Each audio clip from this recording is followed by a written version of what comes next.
ফ্যাসিবাদদের ঠাঁই নেই যেখানে আজ থেকে সেই ঐতিহাসিক জাদুঘরে সাধারণ মানুষের প্রবেশ শুরু এবং স্বর্ণের বাজারে ফের বড় ধাক্কা। সাধারণ ক্রেতাদের কপালে হাত দিয়ে এক লাফে ভরিতে প্রায় 10,000 টাকা বাড়ল সোনার দাম।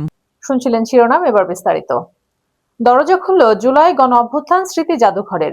গতকাল উদ্বোধনের পর থেকে আজ থেকে সাধারণ মানুষের জন্য এটি পুরোপুরি উন্মুক্ত। কাউন্টারে লম্বা লাইন আর টিকিটের জন্য মানুষের আগ্রহই বলে দিচ্ছে ফ্যাসিবাদের বিরুদ্ধে করা সেই দিনগুলোর স্মৃতি সাধারণ মানুষের হৃদয়ে কতটা গভীরভাবে গেঁথে আছে। দেশের স্বর্ণের বাজারে আবারও এক বড় ধরনের ধাক্কা। সাধারণ ক্রেতা ও ব্যবসায়ীদের জন্য বড় খবর নিয়ে এলো বাংলাদেশ জুয়েলার্স অ্যাসোসিয়েশন বা বাজুস।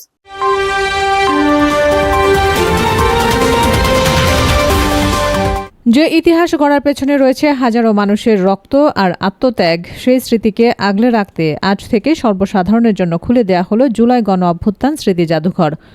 গতকাল প্রধানমন্ত্রী তারেক রহমান এটি উদ্বোধন করার পর আজ সকাল থেকেই কাউন্টারে উপচে পড়া ভিড় দেখা গেছে। দর্শনার্থীদের সবার একটাই কথা, এই জাদুঘর কেবল কিছু ছবি বা দলিলের ঘর নয়, এটি আমাদের নতুন বাংলাদেশের প্রতীক, যেখানে স্বৈরাচারের কোনো ঠাঁই নেই। ভিড় সামলানো এবং সবাই যেন সুন্দরভাবে ঘুরে দেখতে পারেন সেজন্য কিছু নিয়ম ঠিক করে দেয়া হয়েছে। প্রতিদিন সকাল 11টা থেকে সন্ধ্যা 6টা পর্যন্ত এটি খোলা থাকবে, তবে শুক্রবার শুধু দুপুর 2টা থেকে সন্ধ্যা 6টা পর্যন্ত খোলা পাওয়া যাবে। প্রতিদিন সর্বোচ্চ 900 জন মানুষ 3টি আলাদা সময়ে 11টা, দুপুর 1টা এবং বিকেল 4টা ভেতরে প্রবেশের সুযোগ পাবেন। শিশুদের জন্য টিকিটের দাম রাখা হয়েছে 25 টাকা আর বড়দের জন্য 50 টাকা। অনলাইনের বুকিংয়ের পাশাপাশি সরাসরি কাউন্টার থেকেও টিকিট সংগ্রহ করা যাচ্ছে।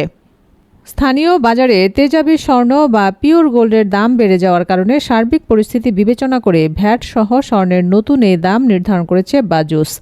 নতুন ঘোষণা অনুযায়ী দেশের বাজারে প্রতি ভরি স্বর্ণের দাম বাড়ানো হয়েছে 9,856 টাকা। বাজুসের তথ্য অনুযায়ী আজ বৃহস্পতিবার সকাল 10টা থেকে দেশের সব জুয়েলারি প্রতিষ্ঠানে এই নতুন দাম কার্যকর হয়েছে। নতুন দাম অনুযায়ী 22 ক্যারেটের প্রতি ভরি 2,22,491 টাকা, 18 ক্যারেট প্রতি ভরি 1,91,056 টাকা এবং সনাতন পদ্ধতির প্রতি ভরি স্বর্ণের দাম নির্ধারণ করা হয়েছে 1,56,064 টাকা।